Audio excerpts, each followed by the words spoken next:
to be joined with Bob Fireman, who is the founder and CEO of MariMed. How are you, sir? I am great today, and thank you for having us on your show so that people can learn more about MariMed Inc. I know. It's obviously a big story, cash flow positive. It's obviously grabbed our attention, to say the least, as this U.S. cannabis space continues to grow. It's been about 2 years since you and I actually got a chance to see each other face to face.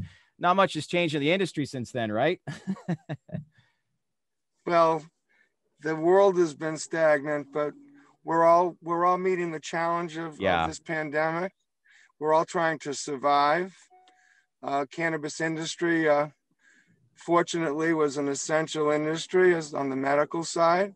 Yep. So while other industries have been crushed, we've survived and flourished. Yeah. We've also seen the regulations ease up a little bit to allow for home delivery, curbside things.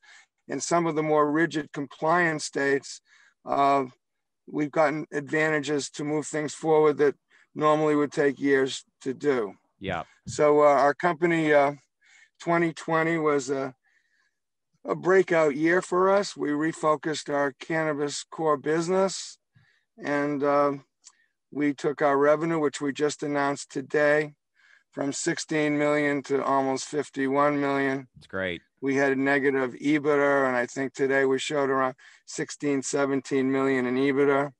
We have positive cash flow. We recently took on 46 million in equity, paid off all our debt, but for one convertible note and our first mortgage bank debt. So we have a clean balance sheet. We have strong earnings. We're cash flow positive. Great.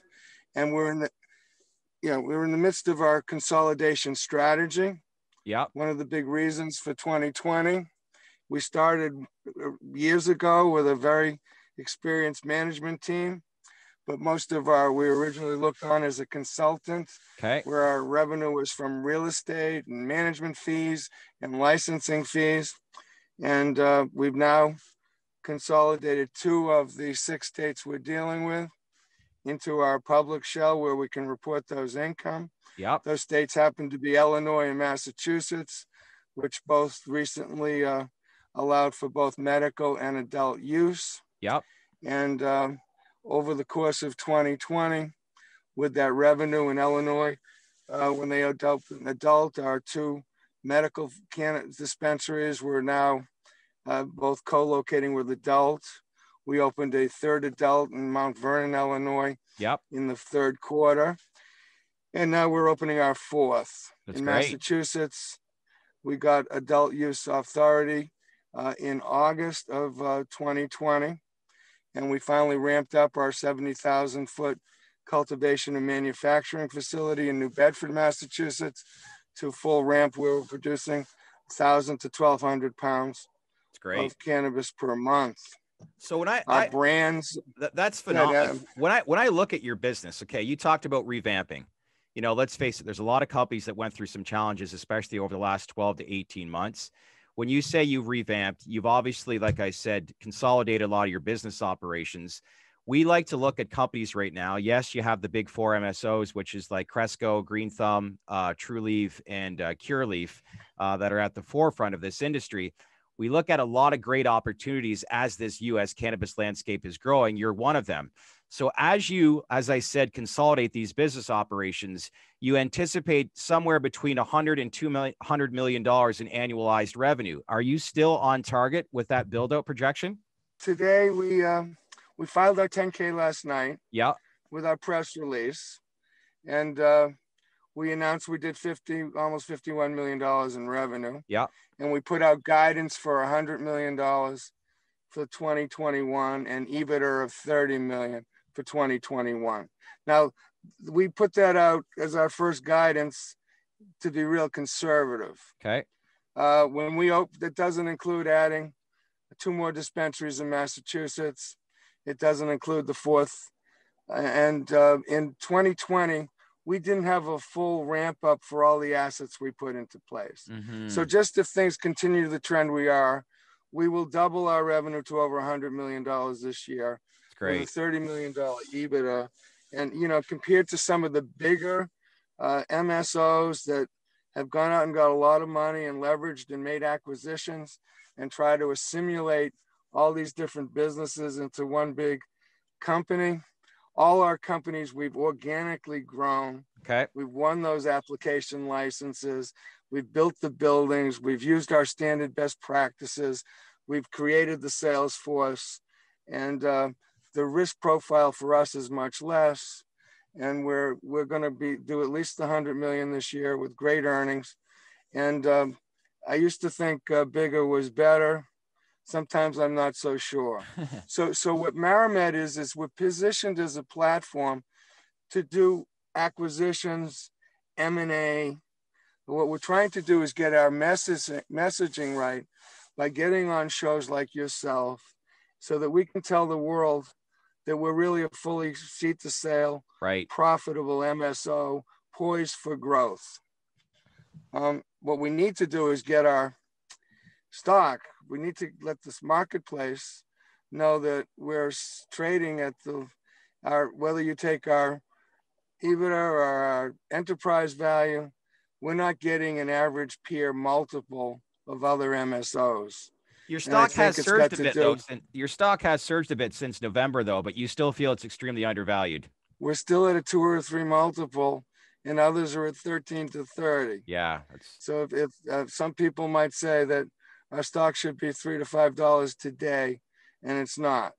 I mean, we focus more, what MariMed has done right is we're really operators. Okay. We know the best genetics. Our Betty's Eddies brands of products are the top sellers in Maryland, Rhode Island, Massachusetts. We know how to manage and make money. We haven't done that well on the capital market side. We didn't go to the CSE like the big four. We stayed on the OTC. Okay. And, sometimes I wonder, and we were going to do a list in Canada, but then the Canadian market sort of had its trouble over the last 12 months. Yeah. So we know that if our revenue keeps growing and our earnings keep growing and our story is told, that the stock will take care of itself. However, there's a lot of companies out there that are under the radar. For the first time, we're looking at legalization. I know. Which used to be a joke when we got in this over 10 years ago. But I mean, the issue of whether the states will protect these state-run businesses is now something that people who are building $100,000 or $20 million indoor grows should be looking at what's happening over the next 5 to 7 years. 100% agree. So, and as a company, we've been at the forefront of science and innovation. Yeah. We're committed to things like environment, social diversity, proper governance. We try to create a culture within our organization where people thrive and have guidance and leadership and have results and are rewarded. So internally, we practice real good. When you come visit us, Shad, you'll see I'm packing my bags as soon as they open that border. Right. That's it. You'll see. People enjoy working for us. That's great. So we're poised for growth. Our stock's undervalued. We've just gone through this consolidation. We're on a path to exceed it. And if we can consolidate some of the other states, we will get to that $200 million revenue. Great. We look at other applications in other states. We look at expanding our award-winning brands. Yeah, I wanted to ask you other states where we're not. Do you think that you'll, bid in markets that are expected to open up from a recreational consumption? The bids, yes. The answer is yes. Whether we should be building on a full vertical integration, because we know there'll be an undersupply of cannabis, or whether we should bidding on a production distribution. Right. I mean, I think that cannabis is coming to become more mainstream. 100%. The successful things that have worked in other industries are now relevant. Mm-hmm. Customer relationships, database marketing, targeting, branding and distribution. It hasn't been that big. You don't see a lot of national cannabis brands because obviously the interstate creates issues.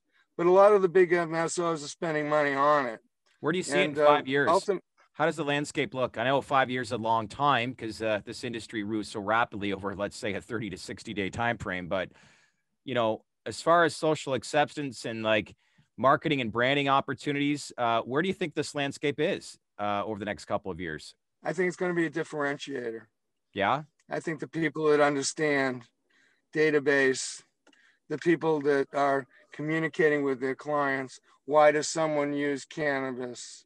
You know, is it the mother of four that is it for anxiety or for nausea? I mean, I think I'm so excited that the universities are now trying to do research so that we can quantify some of the success we've seen with getting symptom relief and curative relief from epilepsy, from MS, from Parkinson's. Yeah. If we could turn that into peer-reviewed data to be in the New England Medical Journal, we could get ahead of this thing. Ultimately, when legalization comes, we'll see the pharmaceutical people.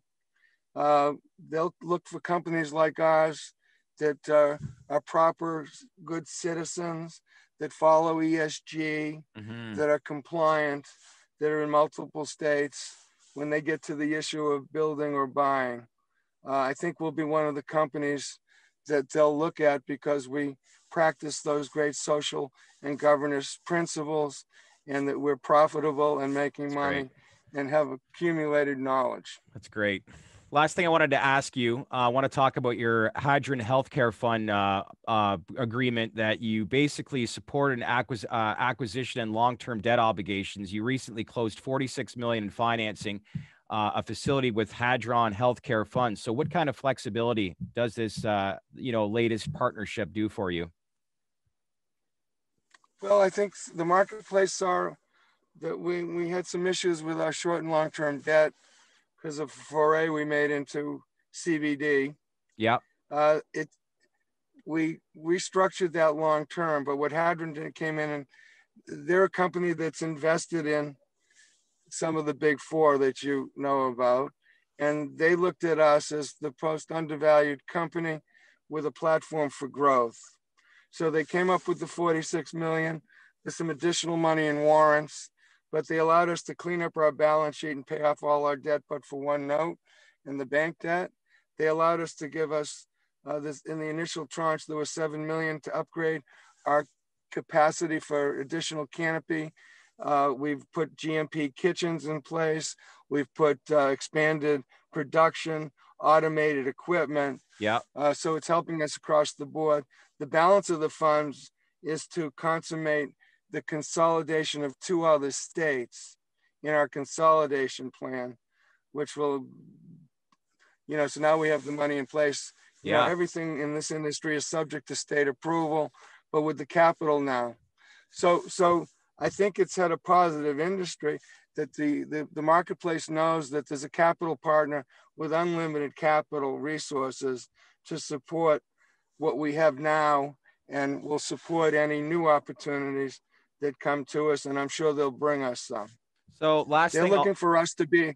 Go ahead, sir. No, I was going to say last thing, that's going to pique my interest. Hadron has dealt with the big MS4s. They looked at you. Was it something they came to you? And I guess I'll leave this off. What should investors take from, that sort of partnership, or that sort of, I shouldn't say partnership, but the work that you're doing with them? Well, they should take that as the person that's been investing in cannabis for years, that's invested in successfully, came to us and picked us out of the group as the company that they want to build into the most professional and profitable MSO in the industry. That's great. Listen, great announcement. Obviously, great numbers you're generating. This industry continues to grow, and one that obviously I think a lot of investors in this space should keep their eye on. Let's keep in touch. Let's have you on again, and I appreciate you taking the time, Bob. Thank you so much. You're welcome. And I hope to speak to you again soon.